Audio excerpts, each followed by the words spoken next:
Bueno, el diálogo en Uruguay es una construcción importante, no hay que subestimarlo, la construcción democrática, la apertura a conversar en actores que en muchos temas pueden pensar diferente, pero que en algunos pueden coincidir, es un ejercicio democrático, para mi gusto, fundamental.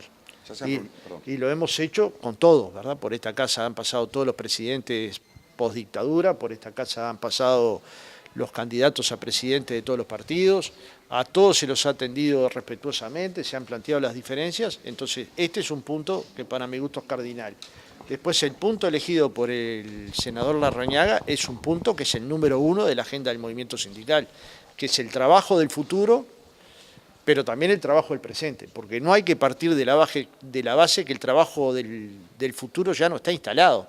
Cualquiera de nosotros lo ve en un supermercado, en cualquier comercio, en ustedes mismos, ¿no? En los medios de comunicación, en cualquier actividad donde se desarrolla hoy el trabajo humano, hubo un cambio tecnológico en los últimos 10 años formidable, a tal punto de que pasamos a tener un teléfono fijo en la central sindical, a cada uno tener una computadora dentro de su bolsillo. Entonces, estos cambios hay que analizarlos no pensando en una perspectiva de 30 o 40 años. Algunos casos hay que plantearlos para ahora. Por ejemplo, el del agro, por ejemplo, el del comercio, por ejemplo, el de algunos servicios, por ejemplo, el de algunas empresas públicas. Entonces, tener políticas activas de empleo parecería ser una cuestión razonable para el Uruguay. ¿Qué nos está pasando con esto? Que nosotros, como ustedes bien saben, le hemos propuesto al presidente de la República, Tabaré Vázquez, y a las cámaras empresariales construir un consejo de trabajo, de empleo, muy parecido a lo que está planteando el senador Larrañaga. Y hemos obtenido una respuesta favorable del gobierno, pero una respuesta todavía inconclusa del sector empresarial. Y todos deberíamos estar empujando, en este caso, de la misma cuerda, es decir, de la cuerda del trabajo. Los que piensan en el Uruguay que el PIT-CNT no quiere discutir productividad o competitividad, se equivocan. Nosotros se lo hemos planteado al senador Larrañaga, nosotros somos fervorosos defensores de discutir todas las temáticas que van desde la inserción internacional del país, que pasan por el desarrollo productivo, por la transformación energética, por los costos, por los abusos que algunos sectores empresariales hacen en el Uruguay. Yo pregunto cómo le llamaríamos al aumento de precios de algunos supermercados. ¿Por qué es más caro trasladar a Punta del Este que trasladar a Mercedes? ¿Y eso acaso no es una actitud irresponsable con el país? Entonces nosotros dispuestos a discutir todos los temas. Y ya se lo hemos dicho a Larrañaga, con quien nos tocó discutir y conversar y resolver muchos temas en la década del 2000 y por quien tenemos mucho respeto porque los partidos políticos y las organizaciones sociales en el medio de la crisis actuaron con enorme responsabilidad y se lo reconocimos y en ese momento se trabajó el tema de cuota mutual de maestros y funcionarios y en este tema hay muchos temas en los que yo te diría el 90% de los temas planteados para nosotros son de carácter negociable y por lo tanto iríamos a un diálogo social si fuéramos invitados por el senador Larrañaga, si es el electo presidente, o por cualquier otro sector que sea electo presidente, porque creemos que es un diálogo de primerísima importancia, ¿no? El senador planteaba algunas diferencias en torno al tema seguridad. ¿Por dónde pasaron esas diferencias? Nosotros no estamos de acuerdo con el proyecto de ley, con la reforma constitucional que plantea la campaña Vivir sin Miedo. No estamos de acuerdo por múltiples motivos, aunque este no fue el tema central y yo no quiero que este sea hoy el tema central, porque fue el del trabajo. Pero sí nos pareció de orden decirle, mirándole a los ojos a Larrañaga, que no estamos de acuerdo con el proyecto de ley, que vamos a hacer campaña para que no se apruebe esa reforma constitucional y creemos que el orden interno tiene que estar en manos de la policía, que son quienes se preparan para esa tarea. Pero esto fue un tema colateral, digamos, ¿no? ¿Cuál fue la reacción del Senado respecto a ese planteamiento que le hacen ustedes? De entendimiento. En una sociedad de hombres y mujeres libres, las organizaciones son libres de opinar y de última el soberano decide, ¿no? Una cuestión formidable del Uruguay es que de última el uruguayo de a pie define si esa reforma le parece pertinente o no. Nosotros vamos a tratar de dar todos los argumentos posibles sin entrar en la descalificación de por qué creemos que la reforma no sería positiva. Y obviamente hay un sector de la sociedad que yo creo que él, digamos, dirige, o él es su principal figura, que va a dar argumentos de por qué es bueno votar esa reforma constitucional. Y en Uruguay, como siempre, el que define es la gente, ¿no? Dijo que no va a tocar los consejos de salarios. Sí, esto es una muy buena noticia que yo la celebro, ¿no? Porque en la década de los 90 se tocaron los consejos de salario y lo que pasó en el Uruguay es que el producto creció 40% y los salarios menos de 10%. Esta es la realidad.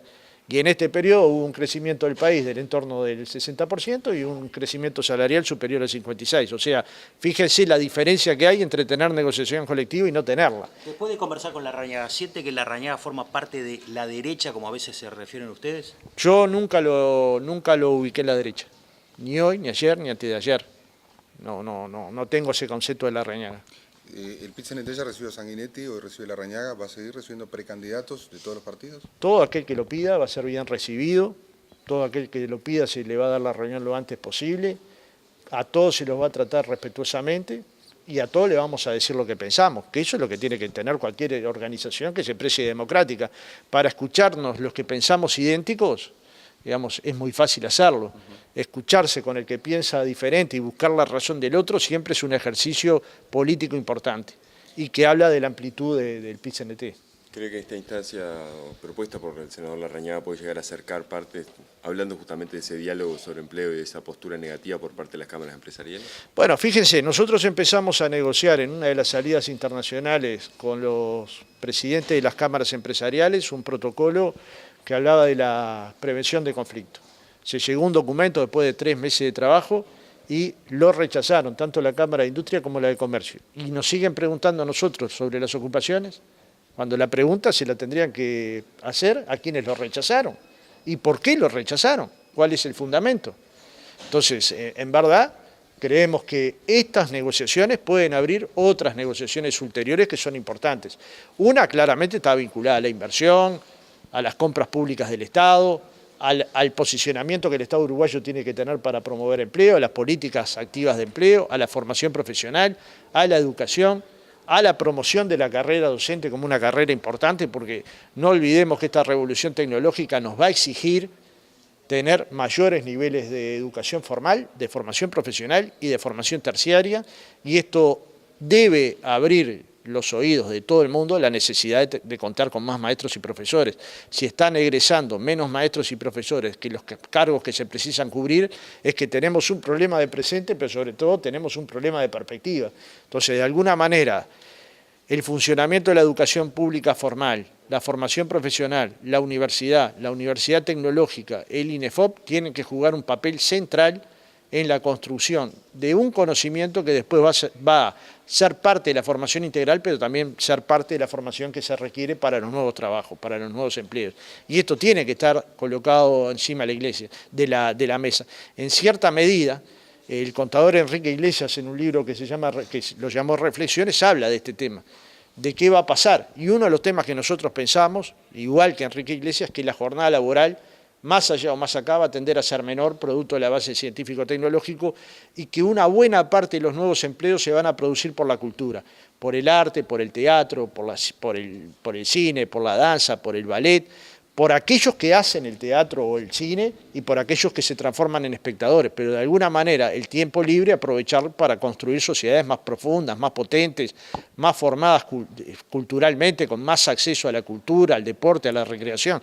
Y esta es una discusión de en qué sociedad queremos vivir.